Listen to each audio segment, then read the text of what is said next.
Mga kababayan, Monster, this is Jam, the Filipino channel ang inyong pong lingkod. So today is January 22, 2026 at tayo ngayon ay papunta nakasulat sa Chinese at dito lang yan sa may barangay 76 Pasay, Noodles House, Chinese Beef Noodles House Pasay, barangay 76 Pasay. At dadalhin po natin ito sa may Salamanca Street, corner po yan ng Edokhi Streets, Poblacion, Makati po yan. Okay, magbabalik po tayo mamayang konti po. Pag nakuha na po natin sila, disclaimer lamang po ang content po natin na kalsada at hindi ang passenger. Kaya nga naman, saka sakali man po na may marinig kayo, mga pangalan ng lugar, pangalan ng tao, pangalan ng organization, si government or private man yan, ay wala pong kinalaman ang channel nito at wala pong pinapatungkulan. Andito na sila.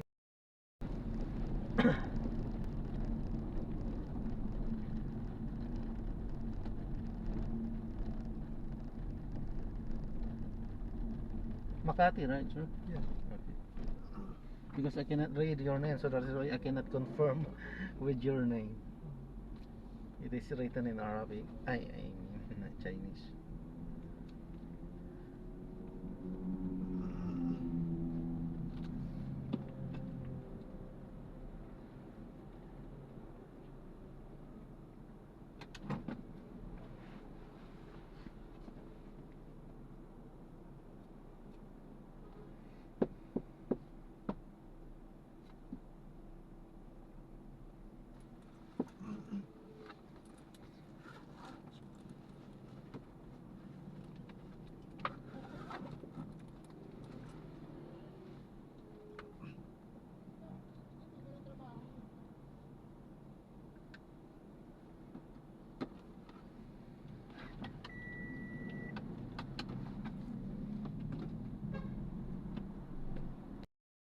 Malaking improvement na nakita namin sa time series namin. So for the last 3 years, 3-4 years, ito ko pinakamalaki.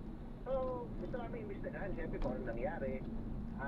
Pero importante rin malaman ng mga ating kababayan na habang nag-improve yung overall perception ng ating mga kababayan about where they are in terms of poverty and in terms of self-rated poverty and self-rated food hunger, tumaas po yung self-rated food poverty, tumaas po ng bahagya yung hunger natin.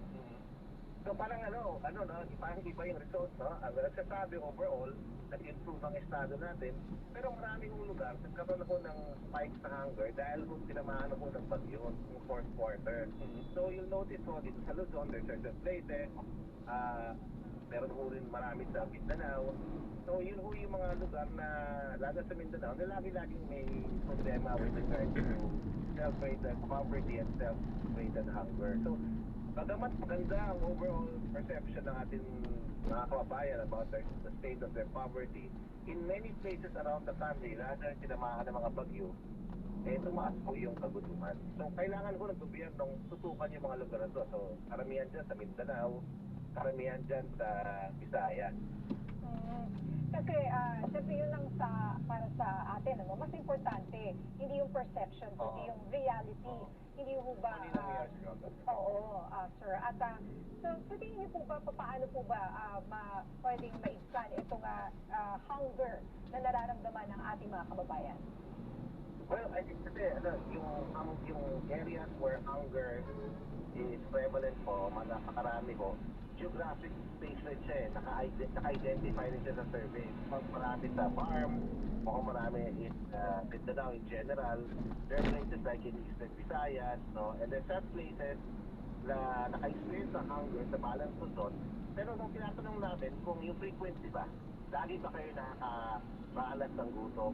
Ang sagot ng Manila, hindi naman.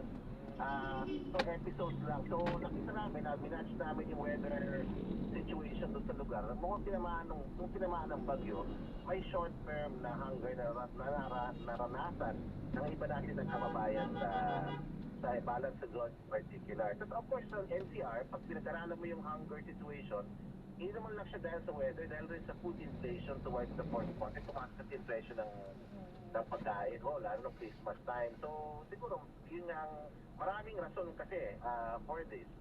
And ang importante na sa gobyerno, or the government that's listening, it's seemingly what they're doing with poverty alleviation at saka sa pagsugpo ng hunger, merong impact na sa food poverty at saka sa self-raised poverty. So dapat tuloy-tuloy yung programa ko.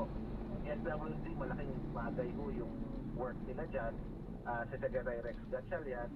Of course, yung iba natin mga anti-poverty alleviation programs na pinapatakbo ng DA, pinapatakbo ng mga local government, dapat tuloy-tuloy po yan. And dapat po targeted talaga, lalo na sa Mindanao. Kasi Para pag-usapan yan, kasama natin ang Acting Executive Director ng Cybercrime Investigation and Coordinating Center or CICC, si Yusek Aboy Paraiso. Sa linya ng telepono. Magandang gabi po, Yusek Paraiso. Welcome na sa Rangkada Balita. magandang gabi po. Maraming salamat po ulit sa ito yung programa. Good evening po. Yes, good evening. Asik, ganito, napansin niyo ba na may mga dumadaming AI videos ngayon? Maganda yung magkakawa at marami talaga sila na talaga very public. Actually, matagal na ko ito. Mga AI generated techniques. Nagkataon na ito na all of them very manipulated all after the audio, video, illusion from data, either nag-endorse or kagaya nung binabanggit ni Ronald kanina for black campaigning naman. Halimbawa, parang naliste yung mga kababayan natin, yung mga nakakapanood na ito against specific product para naman lumipat sa mga competitors. Magpusin yung mga AI na yan. Oo, yun nga, nakakabahala po ito. Meron po ba kayong mga examples na binabantayan ngayon na pwede nyo i-share sa ating mga kababayan? Okay, marami naman talaga ito. Actually, kayo mismo na lumalapit po sa dami sa pamahalaan, sa USCIC. Pagka kayo mismo yung nabibigyan ng mga district na ito na pinagbubukan ng siguro sa bayan ng mga produkto or parang not even endorsement yun, pero kayo mismo ang nagmamayari or yung own that product at talagang na ninyo yung pinopromote nyo sa mga product na ito. Minsan, naman pagdating sa mga na even yung mga professionals, yung mga experts na kunwari, mga doktor na nagsasabi na physically tested sa mga to, yung mga testimonials sa mga to. So, namomonitor natin na sila na para siraan ng kandidato or para siraan siya ng pamahalaan para ma-erode yung trust ng mga kababayan sa kanilang pamahalaan. At saka, well, the more you watch it, di ba? Yan ang algorithm mo eh. Dapat magdadami rin ang kumbaga lalabas bigla sa iyong, di ba? Mga pinapanood sa cellphone mo, di ba? Magtatakang sa kaya galing ka ba? Parang pareho. Hindi Ako, medyo may ano nga yan eh. Pag gusto mong halimbawa, yung nanay ko, no? Gusto kong magtadya sa kanya, i-regard sa akin. Eh, yung sa telepono niya, smartphone na, may AI na rin. Bubulong ako ng info. Pero lumalabas na sa algorithm niya. Ganun lang na-advance. maganda at advice. Parang yan pwede kong take advantage. So, pwede yung matakpan yung mic. Uy, bigyan niyo naman ako ng ganito. Gusto ko nito. Pero, I mean, kidding aside, just imagine, ganun siya ka-sophisticated. Ibig sabihin, kahit ano na, saka yung sinasabi niyo po yung mga product, talaga, isa nga, kasama yung dating DOH spokesperson natin, si Dr. Eric Tayag, meron siyang kung kesyo ini-endorse ng produkto. Aba, napabili yung mga tito at tita, mga lolo at lola, para rin sa senior citizen. Eh, ang mahal. 1,000 plus ang isang parang maliit na, kunyari, milk product, na kesyo daw, gaganda yung buto nila. Oo. Oo. Buti na lang. O, nire-endorse. Sinabi ng FDA, hindi raw talagang hindi pa approved yung produkto na yan. But it still persists. So, napapabili pa rin yung ating mga kawawang kababayan. Mahal. Nakakatakot nga dito, endorsement nga ng mga celebrities and influencers natin. Kasi doon makagagaya yung mga kababayan natin. And dahil influencers na naniniwala sa mga to. Eh, dalawang damage na eh. Una, damage yun sa mga kababayan natin dahil tama napapabili tayo kahit mahal kasi tayo nagtitiwala sa produkto. Pero dahil in-endorse mo kakilala natin, hindi natin. At yung second damage na yan, reputational damage naman ng mga nag-i-endorse. Hindi na wala naman sila i-endorse. Tapos pag pumagpaki produkto, sila ang piliin. Diba? Okay, so kailangan talagang maging mapagmansag ang ating mga kababayan. Talagang labanan yung mga ganitong klase ng fake news. Sabi mo na rin, sa fake news, mga AI-generated fake. Huwag magpapalin lang. Again, maraming salamat po, Yusik Apoy. Actually, marami sana kaming tanong. Oo nga, so yung second na kayo sa sa nagseservisyo show na lang ni ni ZMM. Okay. Antayin ka na. Yusik Apoy, salamat po. Ingat po kayo. Marami pang maiinit na balita sa pagbabalik na Arangkada Balita. Nagsaservisyo niya Corpus Acting po. Nandiyan para ibatid po yung mga servisyo ng mga opisyal ng gobyerno, ng mga ahensya ng gobyerno sa taong bayan. Ang mga karaniwan po namin mga guests talaga, pag nagpapakot lang ng kanilang time is bibigyan ka ng servisyo DSWD, DOH. Siyempre kapag may mga calamities, Itong calamity zone dahil nga po sunod yung kalamidad sa ating bayan. Nagbibigay po kami ng tulong sa inyo kasi yun naman po talaga yung objective ng programa. Yung po talagang nagseservisyo. para sa balik family ito, no? Tanong ko lang po, sir, may loan pa po ako sa pag-ibig. So, nagtatrabaho pa ako sa Manila. Pwede ba ako mag-loan? Hindi yung servisyo na inaantay mo lang na bigyan ka ng ayuda tapos goodbye, tapos na. Hindi lang po ganon. Sa itong servisyo po na ito, kung mga gusto natin maging proactive ang ating mga mamamayan, alamin po natin kung ano yung mga servisyo na nandyan. Back-to-back kwentuhan! Init na balita kasi tumigil na rin yung investigasyon sa Senado. Ngayon nasa public record na yung kanilang mga idineklarang yaman. Gati issue. Dahil alam nila na ang kanilang mga pinagawa ay substandard. Naniniwala ba tayo sa iyo? Walang matiis na talakayan. Kundi galing sa nakaw ang yaman.